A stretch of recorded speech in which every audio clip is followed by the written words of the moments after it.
בגן עדן היו שני עצים נוספים, עץ החיים ועץ הדעת טוב ורע.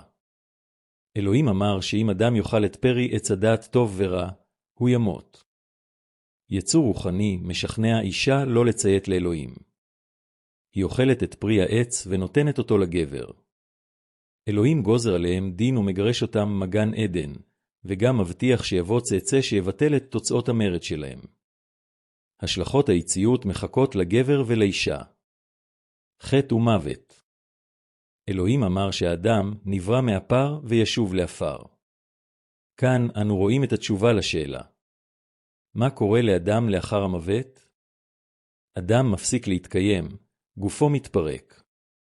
קרא עוד בפרשנות, כוכבית. אבל מה קורה אחר כך? כיצד אלוהים יתקן את הכל? ניתן לתרום.